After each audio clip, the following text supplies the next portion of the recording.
Within the pages of the Bible, there is an ongoing debate over what God is like. Different books of the Bible and their different authors champion various understandings of God and of the way God acts in the world. This should come as no surprise to us, since whatever else the Bible is, it began as a collection of people's reflections on God and on how they perceived God to be interacting with them and with others. I'm not saying that's all the Bible is, because quite clearly, over a period of centuries, the church tossed out those writings that it didn't find to have ongoing power within its life. And so what we have now is a very special collection of writings. But they're still a collection which contain more than one viewpoint about God. You've only got to ask yourself why we've got 4 Gospels instead of 1 to see that that's true. There are some issues that come up over and over throughout the Bible, big questions that different writers wrestled with in different ways. One of those questions is about the nature and extent of God's power. And another is more specifically about how God's power is to be understood when so much evil continues to occur in the world. These are questions that are pushed even more into our consciousness during the season of Lent, because the stories we read at this time of year confront us with a God who doesn't simply obliterate evil, but chooses to become a victim of it. We see God the Son either choosing not to exercise power or being simply powerless in the face of evil. And so we must ask, what kind of God is this? Today's readings taken together really give us an opportunity to ask some tough questions about God's power. The reading we heard from Genesis was the conclusion of the story of Noah's flood. The writer of this story attributes absolute power to God. God made the flood happen to deal with the problem of evil in the world. God responds to evil by wiping out the evildoers in a mighty act of power. But we may need to question the author's interpretation of God's actions.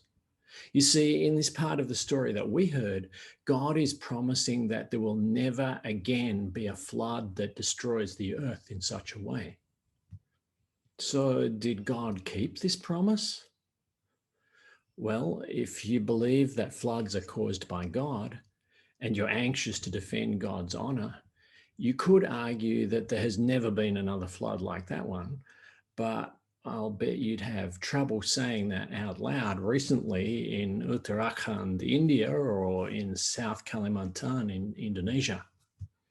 In Uttarakhand 2 weeks ago, a Himalayan glacier collapsed, sending a torrent of water, rock, and dust down a mountain valley. It killed about 170 people, which was nothing compared to a flood in the same area just 8 years ago that killed 6,000.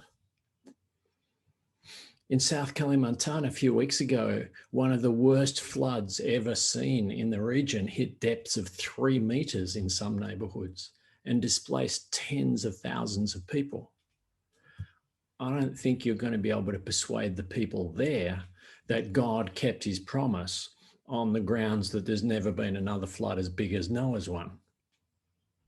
Unless your theology is good news to people whose houses have just been washed away, then you need to ask whether it's really good news at all. If we take the image of God's power from this story and run with it on its own, we quickly have a big problem, because God ends up looking like a classic abuser. If all floods and other natural catastrophes are truly acts of God, then we are left with a God who perpetrates an enormous act of violence on the earth and its peoples, and then in remorse promises never to do it again. But then, as the people of South Kalimantan or even Carnarvon, Western Australia would tell you, does it again and again and again. Ask any social worker. That's the classic behavior pattern of a violent abuser. Now, we can't escape the fact that there are parts of the Bible, some large parts, that push the view of God as one with absolute power, who is the controller of everything that occurs in the world, floods and earthquakes included. That interpretation of God is one that exists within the tradition that we stand in. But it is not the only view in the Bible or in the history of Christian thinking. And I would argue that it is not a view that can go unchallenged in light of God's self-revelation in Jesus the Christ. If, as the New Testament writers tell us, God is exactly like Jesus, we start to get a very different picture of the relationship of God to power. The story we heard tonight of Jesus alone in the wilderness does not paint a picture of God exercising control over the details of nature. 40 days alone, feeling lost, hungry, tempted to give up or change track, struggling with questions like whether the way of power can ever be reconciled with the way of love. Turn this stone into bread. Even when he emerges from the wilderness and begins his preaching ministry, the menacing shadow of powerlessness and vulnerability, the shadow of the cross, hangs over him right from the start. Because as Mark the Gospel writer points out, he begins his preaching just after John the Baptizer was arrested for doing exactly the same thing. Every time Jesus preaches, everyone knows that the same forces that cut off John in his prime are both capable and likely to rise up and do the same to Jesus at any moment. It's only a matter of time. Where is the God of power in the face of this pervasive threat of violence and evil? Where is the God who sweeps evil into the abyss with the flood of his holy anger? Well, perhaps the absence of such a God is actually at the root of the costly challenge we face during this journey of Lent. We're having to choose between two images of God, and they both seem flawed. We can choose to believe that God has absolute power and is in control of everything that goes on earth. But if we do, then we will have to face the charge that our God is a violent abuser. The people of South Kalimantan and Auschwitz and Tigray will not be forgotten in the question. There was no God of power acting to rescue them, and our theology must answer to their experience. Of course, for the last year, the experience of deadly disaster has been a lot more widespread than we are accustomed to, especially us here in comfortable Australia. We've got off very lightly here again in Australia, but the coronavirus pandemic has spread fear, panic, and death across almost the entire world. Just like floods, deadly plagues appear often in the Bible, and numerous parts of the Bible attribute them directly to God, who allegedly sends them as a punishment for sin.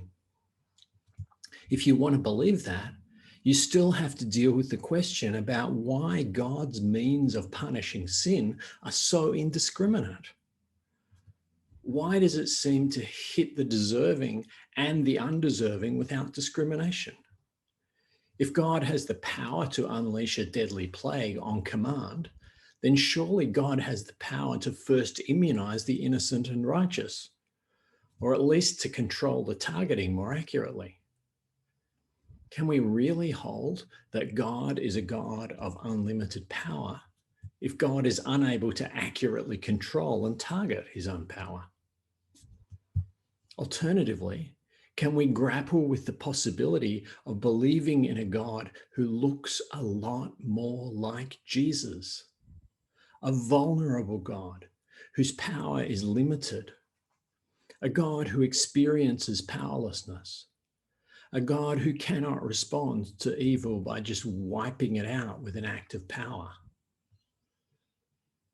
Why God's power is limited is not clear. Maybe there is a moral constraint that prevents God exercising an otherwise powerful strength. That is to say, that to intervene with power would violate God's nature as the ultimately loving one, and so can't be done. Maybe, on the other hand, God just doesn't have such power, even if he wanted to exercise it. Maybe floods and plagues are natural accidents, and God is no more able to change them than we are. If you choose to believe in the God of powerlessness, it makes no real difference which explanation of God's powerlessness you prefer. They're just speculations, and either way, God does not have the power to intervene in everything to ensure that evil always loses and good always triumphs. The struggle over the nature of God's power is never simply resolved in the Bible. It continues in the New Testament. And in our reading from 1 Peter tonight, you can see both sides. It begins with the image of Jesus suffering and ends with an image of him seated in glory with all other powers made subject to him. And however we resolve such tensions, or even if we don't resolve such tensions, since God has been revealed to us in Jesus, we have to come to terms somehow with a God who comes to us as a fellow victim of evil and suffering. No simple one-sided God of power and might image is really available to us anymore.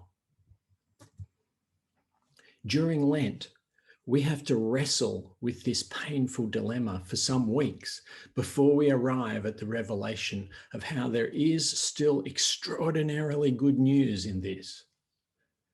As we eventually move from the Friday of crucifixion to the Sunday of resurrection, we will discover the powerlessness of evil power. We will see that even when evil and hatred do their worst, they're not capable of entombing forever love and hope. God may not have the power to prevent evil from doing its worst, but evil does not have the power to prevent God's best. And while there are 6 weeks ahead of us to explore this further, there are 2 things I'm really confident in. I know that however challenging this road ahead of us is, we are up to it. With God's grace, we have what it takes to make it through.